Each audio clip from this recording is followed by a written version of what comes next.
We'll see. Is everybody ready to go? Let's proclaim the greatest radio show.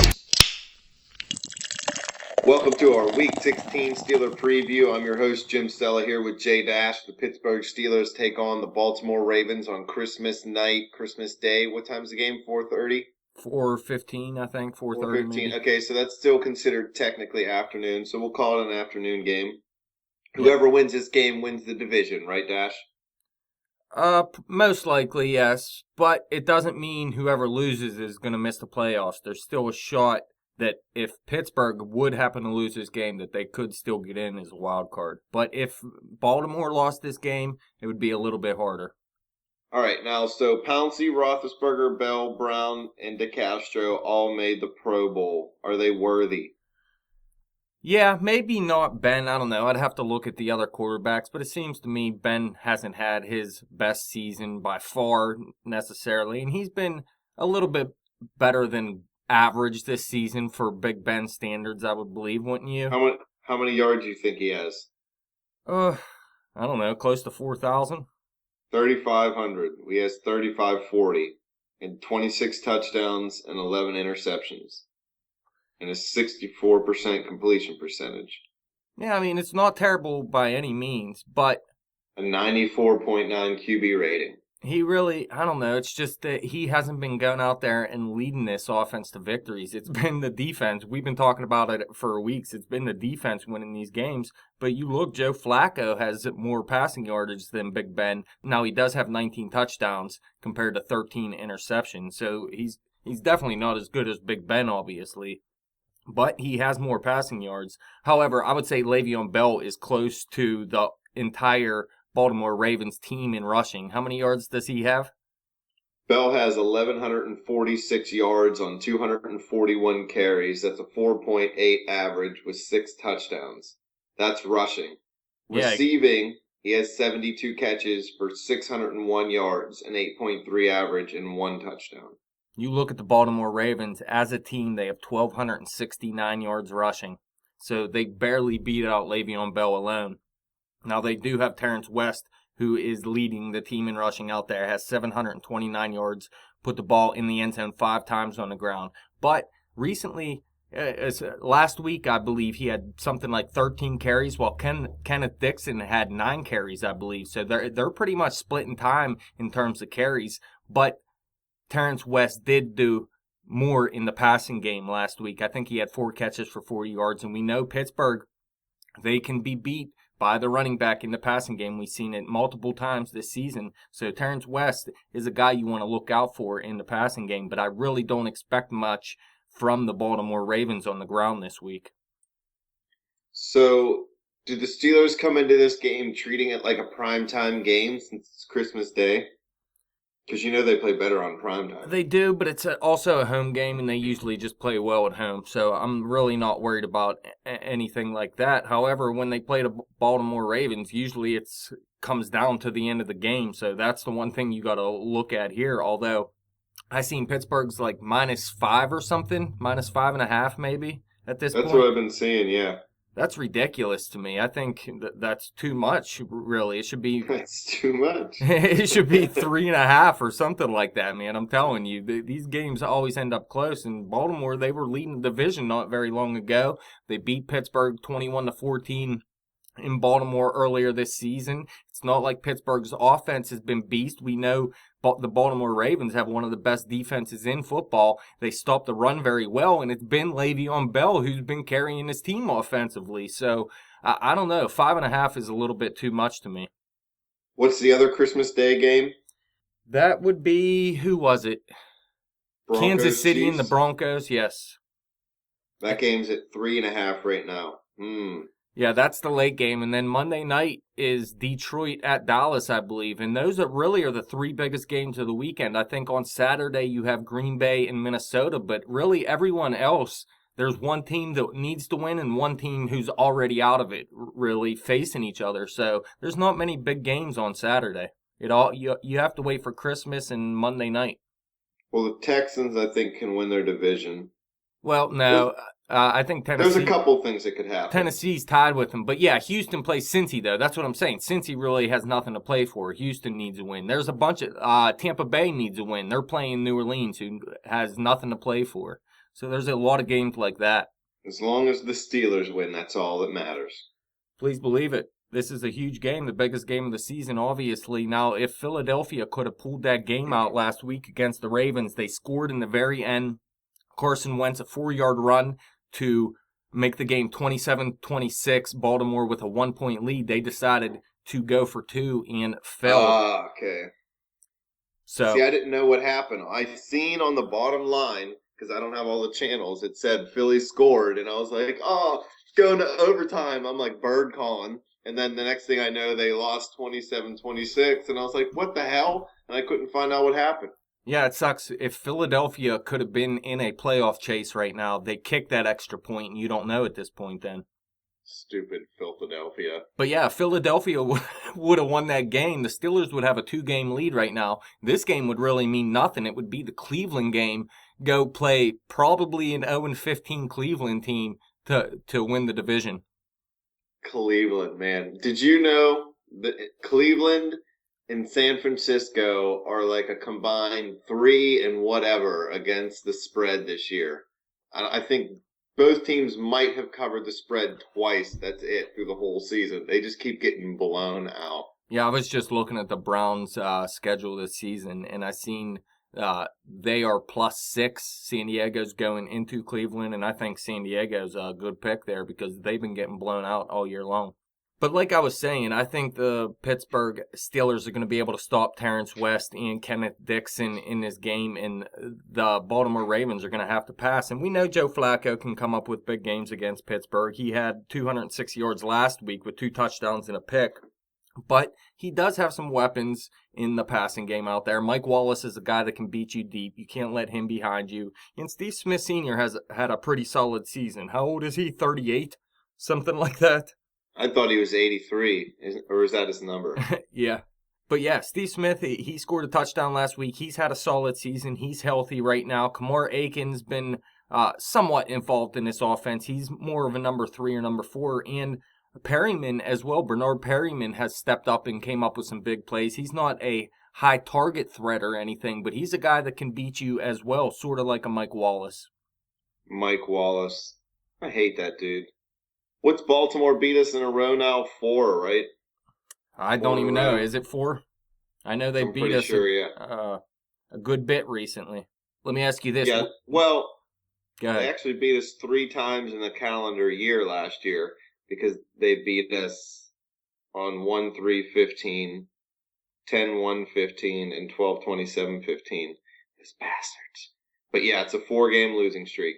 And actually, we've lost 6 of 7 against them. So we're 1-6 in our last 7 against Baltimore. It's pretty terrible. Yeah. Wow. It's actually worse if you keep looking. We've only won 3 of our last 12. Against Baltimore. So 3-9. And I'm guessing you're picking Pittsburgh to win this game. I'm picking Pittsburgh to win this game. Please believe. So, I don't know though, man. 3-9, that's terrible. Yeah. How many times has Ben been hurt in those games? I know a few times. I don't know. Charlie Batch won, I think. I think he's one of the victories, actually. Good old Charlie Batch. But you look, this Baltimore defense, this is the reason they're still in it this season, man. And it's because of the way they stopped the run, just like we've been talking about the Pittsburgh Steelers since we started this show. If you stop the run, you're going to be able to win enough games to put yourself in a chance to make the playoffs at the end of the season. 1,150 yards rushing against this defense, just 7 touchdowns allowed. But if you look in the passing game, they've let up 24 passing TDs this season. So Big Ben, I wanted to see him go out last week and have a huge game. He really didn't do that. There was a possibility it could have been bigger if it wasn't for the Le'Veon Bell chop block. But he needs to come out here and have a good game and do what he did last week and spread it around. But they got to find a way to get the ball in the end zone this week. I don't think you're going to be able to just drive the ball down the field 7 times to get yourself in field goal position against the Baltimore Ravens. They're not going to let you do that. This defense is too good. You're going to have to find ways to get the ball into the end zone when you get down into the red zone, or even in Baltimore Ravens territory. You got to find a way to get the ball in the end zone. It's not going to happen like last week where you're going to come up with 4, 5, 6 field goals. I'm just worried if they're going to be able to stop the run against Baltimore with Stephon Tuitt being hurt. It's going to be shaky. I mean, we've seen Stephon Tuitt. He went down at halftime last week? I think after the first quarter, maybe. Even after the first quarter. Well, really, Cincinnati didn't do anything on the ground, and it's not like I think the Baltimore Ravens' run game is any better than Cincinnati's at this point in the season. So I'm really not as worried about it as you are. We'll see. You make a valid point. I'm just still worried. Yeah, I mean, you can always worry when your guys get hurt. We thought with Cameron Hayward going down when he first went down, we were like, oh, God, what this defense has been doing even with him in the lineup. When he did go down, you remember the defense wasn't playing that well. They were getting killed in the run game. And then he goes down and the defense stepped up. So all teams talk about it, next man up or whatever. And it's really worked for Pittsburgh this season. They need it. We need to win. I can't handle losing to Baltimore, let alone losing to Baltimore and losing the division and losing a chance at the playoffs, because it's going to be hard for Pittsburgh to sneak in as the wild card. It is. You got the Miami Dolphins sitting at 9-5 right now. They have Matt Moore playing a quarterback, though, so there's a good chance that I think they go into Buffalo this week. There's a chance they could lose that game, and then I don't remember who they play in Week 17. I believe it could be the New England Patriots, to tell you the truth, is who I think it is. And then you got the Denver Broncos at 8-6, so I'm not really worried about them. They got some tough games at the end of the season as well. You got to look at the Tennessee Titans or Houston Texans, whoever doesn't win that division. The Kansas City Chiefs are going to be a team that makes the playoffs, obviously. The Oakland Raiders, so there's 2 teams there. But outside of that, if Kansas City wins the division, then Oakland, I think, will hold a tiebreaker over us. If Oakland wins the division, I think we hold the tiebreaker over Kansas City because it's head-to-head matchup. Yeah, but I think Kansas City has a better record than them at this point. And I'm just saying, if Kansas City ends up with a better record, and even if they ended up with the same record, I think Kansas City, no matter what's going to be in, the real teams you got to look at is Miami, the Denver Broncos, the Tennessee Titans, and Houston, whoever doesn't win that division. And I think Pittsburgh could end up squeaking in as a wild card, even if they lost this game, man. Yeah, it'll just be a lot harder. I'd rather win the division. Oh, yeah, definitely. Get a home playoff game. Yeah, we definitely want to see a home playoff game for sure. Need it. I tell you what, though, we wanted to see Oakland lose this past week, and San Diego almost took them down. Now, it's not looking like Pittsburgh has any shot at a bye. Yeah, probably not, but at least we can get in there and get a home playoff game. Sometimes the bye week has worked against a lot of teams. I mean, it's great. I'm not saying you shouldn't try to get it. You still want to try to get it. But it seems like the Patriots are the only team that don't get beat after the bye week in the playoffs. A lot of wild card teams have won the Super Bowl recently. The Steelers, the Giants, the Packers. I mean, wild card teams make runs. It's all about who's hot going into the playoffs, really. Yeah, you're right. And right now, the Pittsburgh Steelers are one of the hottest teams in football. And actually, please believe. Easy, right before we started doing this segment, Easy said that whoever wins this game this weekend on Christmas between Baltimore and Pittsburgh is going to represent the AFC in the Super Bowl. Oh, snap. Easy's calling it. Yeah, so this is a huge game, apparently. Mm-hmm. Let's see, questions for you here. Mike Wallace has 963 yards receiving. Does he break 1,000 in this game? Nope, he breaks his leg and he's out after the first quarter. Mike Mitchell's going to lay him out. Well, him and Steve Smith are tied with 4 touchdowns each to lead this Baltimore receiving corps. Does either one of them score this week? Steve Smith punches one in. Like I mentioned, the Baltimore Ravens have been able to stop the run with the best of them this season. You mentioned Le'Veon Bell might take less of a workload this week with D'Angelo Williams coming back. So I got 2 questions. Le'Veon Bell, over or under 63 yards rushing in this game, and D'Angelo Williams, over or under 7 carries? I think over for D'Angelo. I think he's going to touch the ball 10 to 15 times. Damn. No, maybe we'll say 8 to 10 times because Baltimore's tough against the run. That's what I'm And I saying, think man. And you need to win this game. Le'Veon, I think he can get, how many yards did you say? 63 I rushing. think he can get 70 or 75 rushing. I don't think he's going to have a huge game, but I think he can still get that in the 20 carries that he's going to get. Does he go over 140 total? 140 total yards? Yeah. No. I think you're going to have to see the wide receivers step up for Pittsburgh to win this game. Who is the receiver that will step up? I don't know. With Ladarius Green out, it's tough to say. Maybe Sammy Coates finally has a day, although I wouldn't count on it. If you had to ask me to bet on it, I would say Eli Rogers is really the only other guy that I have any faith in. Yeah, we're talking about other than big Antonio catches, Brown. But how bad has Jesse James looked in the second half of the year? Yeah, he's really taken a step back, and really it's been since Ladarius Green has came back, and maybe he's just not the guy that likes to sit around on the bench and just get limited reps like that. I don't know, but yeah, he really hasn't done much, but Big Ben really, I don't know, he was a little off to his tight ends. I know Ladarius Green had a solid week last week, but there was a lot of passes that Big Ben missed to his tight ends in this game, and they could have each had a little bit better of a game. What is your key to victory? This is a tough one.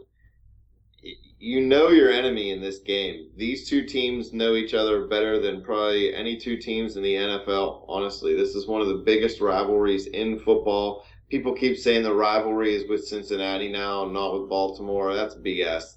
You think the Steelers don't know that they're 3-9 against them in their last 12? Pittsburgh wants this game. If they want to win this football game, they're going to have to find a way to throw the football for big yards. Roethlisberger's got to put it on his shoulders. He's been having slow weeks, I guess, for his stature, really. I mean, you'd think he's probably going to get another 500 yards in the next 2 weeks, so he'll probably go over 4,000 again. But he's been over 5,000 yards before in the last year or two under this Todd Haley offense. So I want Roethlisberger to have a big game. I want him to come out and throw for 400 yards. I want him to expose this Baltimore defense. If you can't run the football against them, screw it. Just throw it. I'm not saying it's a good offense to try to run all year long, but if there's a game situation, the New England Patriots have proved it. They couldn't run the football against the Steelers half the times they played them, in the late 90s and early 2000s. So they just literally threw the ball 50 or 60 times, and Pittsburgh couldn't defend it, and the Patriots just did whatever they wanted to us. Just do it. Put it in Roethlisberger's hands. Run the no-huddle offense. Let him throw the ball 50 times. Big Ben all day. I hope you're right, but from what we've seen, really during this winning streak, it's been all Le'Veon Bell offensively. Like you said, they might try to back off of him a little bit with D'Angelo Williams coming back in this game. So I don't know if I can trust Big Ben, man. We seen last week he couldn't get the ball into the end zone, and the Baltimore Ravens are a much better defense. Now, I know it is a home game or whatever, but I think the key to victory in this game is the defense. Got to hold this Baltimore Ravens offense under, 16 points. I think Pittsburgh will win if the defense can hold them under 16 points, I guess. I'm not trusting this offense to put up big points. I will say Pittsburgh does find a way to maybe get to 20, a little over 20. But I think this defense, now let's see here, 28 sacks on Joe Flacco this season. That's an average of 2 per game. I think they got to try to get at him because I think Baltimore's going to have some trouble running the ball. So if you can get at Joe Flacco, force him into mistakes. Like I said, 13 picks on the season. Artie Burns has stepped up as a guy who can make plays in the secondary. I'd like to see him make a play. Willie Gay has been playing better recently. So I think it's on the defense to get to Joe Flacco and force him into some mistakes. Get him. All right, so what's your score prediction? I think it's going to be a crazy game. I think Roethlisberger is going to throw for a lot of yards. I think James Harrison's going to affect this game and get to Flacco and cause a turnover. And I think Sean Davis could even cause a turnover, just a big play in general. We said it in our recap. In the 5-0 streak, Davis was inserted into the lineup. He's played 299 of 299 snaps. The Steelers' defense has really changed the way it looked compared to the beginning of the year. So I think the big splash plays help the Pittsburgh Steelers win this football game. I still think it's not quite a high-scoring game. I'm going to say 23-14 Pittsburgh. So you were saying take Pittsburgh with that 5.5 line. Ugh. See, I just... It's tough, I don't trust it. You know what I mean? I don't know. Honestly, I would take a Baltimore-Denver teaser on Christmas if I take anything. I don't know if I can trust Denver. I might tease Baltimore with Kansas City instead. I think you could make that pretty much a pick 'em. You get 7, so you get like what? 7? It's at 7 now? Yeah. Damn. It already went up from what I've seen. Believe it. Oh, no. I mean, you get 7 in the teaser. Oh, you get 7 in a teaser. All right. I was thinking Yes. 5. I don't bet. I'm going to go with a little bit lower of a score. Like I said, I think the defense is going to hold Baltimore's offense under 16 points. I'll say they score 14 and Pittsburgh barely gets to 20. No, I'm not even going to say that much. 17-14. Close game all the way. Yeah. Nail biter. I don't know. I'm a little worried about the offense in this game just because of the way that Baltimore can stop the run. And Le'Veon Bell has been the entirety of this offense recently. Big Ben really hasn't had a big game since he came back from injury. So, I don't know. I'm not going to trust the offense to do it, even though it is a home game. But really, they don't score big points against Baltimore usually, besides when they really didn't have the good defense like they usually did. There was a stretch there for 2 years maybe where they weren't that great, but still Pittsburgh hasn't come out with many wins even when they didn't have that defense. Now that they got it back, I'm a little worried about this game. It's going to be close. Santa Claus loves Big Ben. He's going to bring him some good luck, and the Steelers can get a victory on Christmas Day. Maybe a Baltimore player will stomp on the terrible towel. Yeah, it seemed to help Pittsburgh last week, huh? Every time somebody disses the towel, they end up losing. It's pretty funny that people literally think that the curse is real, which is pathetic. Yeah, there's a lot of people that think a lot of curses in sports are real. Yeah. Pirates, they're not cursed, they're just garbage. Get the hell out of here. Anything else about the Steelers this week? Not that I can think of, man. Big game. Merry Christmas. Have fun watching it without your family, probably. Leave your family at like 2:30. Go watch the game. Are you going to regurgitate your Christmas dinner if the Steelers lose? No. I still have faith that they're going to make the playoffs, and I don't know. I really don't see them as a Super Bowl team this year, although the way their defense has been playing, I think that's how you get there. I mean, you got the franchise quarterback. They're a team that looks like a Super Bowl team, but then I look at 24 points per game. I don't know, man. I'm not trusting it this year. It's going to be tight. Fans, questions, comments, hit us up on Twitter at bet_the_spread. Hit me up on Twitter at betjimthewin. Check out the Facebook page at facebook.com/betthespread for all our great content. Keep coming back to YouTube. Click subscribe. Have a Merry Christmas. Jingle your bells. Deck your halls. Whatever the hell you do it bigly.